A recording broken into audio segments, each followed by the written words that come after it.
বিসমিল্লাহির রহমানির রহিম। আপনি কি কখনো অনুভব করেছেন যে কিছু জিনিস আপনা আপনি আপনার কাছে টেনে আসছে? কখনো এমন মনে হয় যেমন কোনো বিশেষ ব্যক্তির জন্য মন নরম হচ্ছে, আর দুনিয়ার সমস্ত অপ্রয়োজনীয় এই একটা মুহূর্তের জন্য বিশেষ হয়ে গেছে। আজ আমরা এই বাস্তবতার ওপরেই কথা বলবো যে যখন আল্লাহ কোনো বান্দার নসিবে একটা বিশেষ কারো শরীক হওয়া লিখে দেন, তো কিছু নিশানিগুলো মনের দুনিয়াতে প্রকাশ পেতে শুরু করে দেয়। আমার প্রিয় ভাই ও বোনেরা, আজ আমি আপনাদের সাথে এই নিশানিগুলোকে শেয়ার করছি, যা আপনাদেরকে অবাক করে দিবে। যদি এই 4 নিশানিগুলো থেকে প্রথম নিশানি বারবার আপনার জীবনে প্রকাশ পাচ্ছে, তাহলে বুঝে নিন আল্লাহ তাআলা এই ব্যক্তিকে আপনার তকদিরে শামিল করিয়েছেন। ভাবুন, যদি আপনার মনে হঠাৎ কারো জন্য এই শান্তি, নমনীয়তা আর অপ্রয়োজনীয় চেষ্টা পয়দা হয়ে যায়, তো এটা কি কাকতালীয় হতে পারে, নাকি এটা আল্লাহ তাআলার পাঠানো ইশারা? আজ আমরা ওই সূক্ষ্ম ইশারাকেই বুঝব।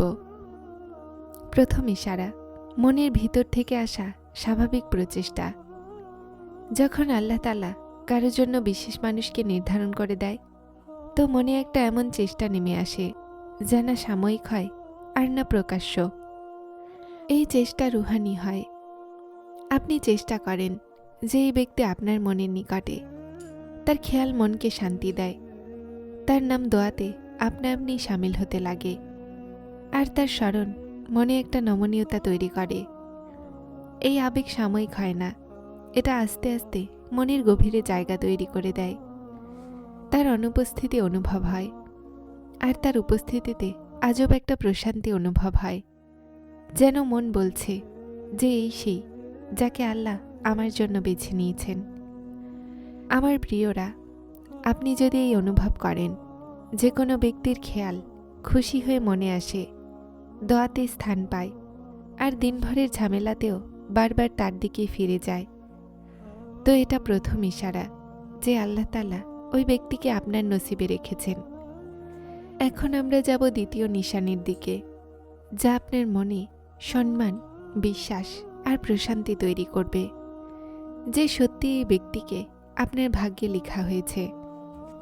ভাবুন যে কখনো কি আপনি এমন মুহূর্ত অনুভব করেছেন, কোনো বিশেষ কারো কথা মনে আসতেই মনে একটা শান্তি চলে আসে, যেমন সমস্ত অস্থিরতা, সমস্ত চিন্তা আর সমস্ত ভয় হঠাৎ কোথাও গায়েব হয়ে যায়। বিশ্বাস করুন, এটা কাকতালীয় হয় না, এটা আল্লাহর একটা বিশেষ ইশারা হয় যে এই ব্যক্তি আপনার জীবনে বরকত হয়ে আসতে চলেছে। যখন আল্লাহ তাআলা কোনো বান্দার জন্য এক হওয়া লিখে দেন, তো মনে সেটার প্রভাব কিছুটা এভাবে প্রকাশ পায়। 1.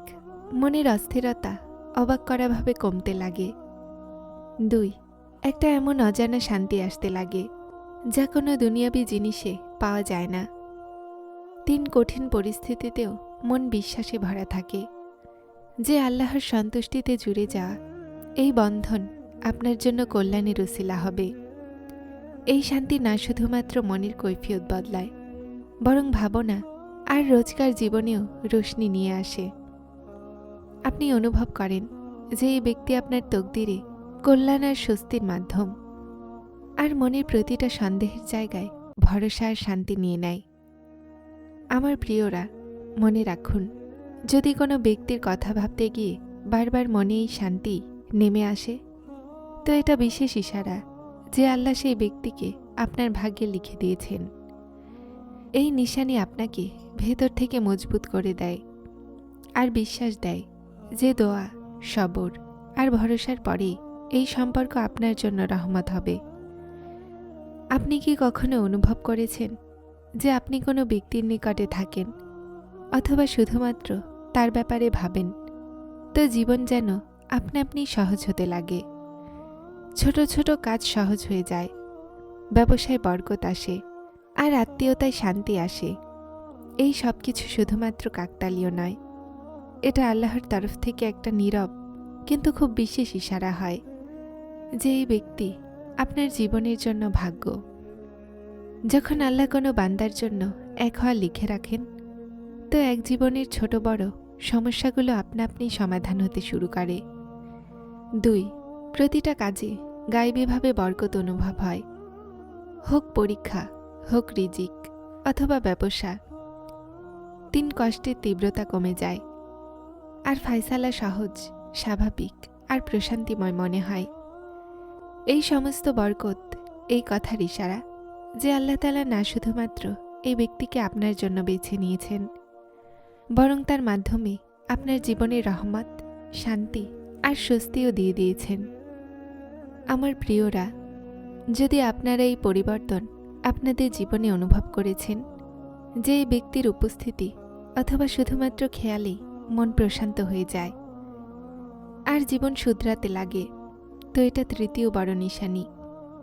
এই নিশানি না শুধু আপনার ঈমানকে মজবুত করে, বরং মনকে এই বিশ্বাসও দেয় যে এই সম্পর্ক আল্লাহর সন্তুষ্টি আপনার জন্য উত্তম। ভাবুন, কখনো এমন হয়েছে যে কোনো স্বপ্ন, কোনো খেয়াল আপনার মনকে একটা বিশেষ নির্দেশনা দেয়, আর আপনি অনুভব করছেন যে এটা শুধুমাত্র কাকতালীয় নয়, বরং আল্লাহর তরফ থেকে একটা বিশেষ ইশারা। এটাই ওই নিশানি যে আল্লাহ ওই ব্যক্তিকে আপনার ভাগ্যে দিয়ে দিয়েছেন। যখন আল্লাহ কোনো বান্দার জন্য এক হয় নির্ধারণ করেন, তো তার মনে আপনা আপনি এই পরিবর্তন আসে। 1. মন উত্তম ফায়সালার দিকে ঝুঁকে যায়। 2. প্রথমে যে ছোট ছোট জিনিস অস্থিরতা তৈরি করত, সেটা এখন পরিষ্কার আর স্পষ্ট নজরে আসতে লাগে। 3. স্বপ্ন, নসিহত অথবা কোনো খেয়াল হঠাৎ আপনার মনকে এই পয়গাম দেয় যে এই ব্যক্তি সত্যি আপনার জন্য উত্তম। 4. মন আর মস্তিষ্ক দুটোই একসাথে কাজ করতে লাগে, আর আপনার বিশ্বাস হয়ে যায় যে এই সম্পর্ক আল্লাহর মর্জিতেই। এই সব নিশানিগুলো আপনার মনের অস্থিরতাকে দূর করে দেয়, আর এই বিশ্বাস পয়দা করে দেয় যে আল্লাহ আপনার জন্য সব কিছু সুন্দরভাবে গুছিয়ে রেখেছেন। এটা শেষ এবং সবচেয়ে মজবুত নিশানি, যা আপনাকে স্মরণ করায় যে শরীকি হায়াত সত্যিই ভাগ্যে আছে। যদি আপনি আপনার জীবনে এই 4টি নিশানি বারবার অনুভব করেছেন, তাহলে বুঝে নিন যে আল্লাহ আপনার জন্য এই ব্যক্তিকে ভাগ্যে করে দিয়েছেন। শুধু দোয়া করুন, সবর করুন, আর আল্লাহর সন্তুষ্টির সাথে সামনে এগিয়ে যান। যারা চ্যানেলটিতে নতুন এসেছেন, তারা হেদায়েত চ্যানেলটিকে সাবস্ক্রাইব করে আমার সাথে থাকুন এবং অবশ্যই ভিডিওগুলোকে লাইক, শেয়ার করবেন। আসসালামু আলাইকুম।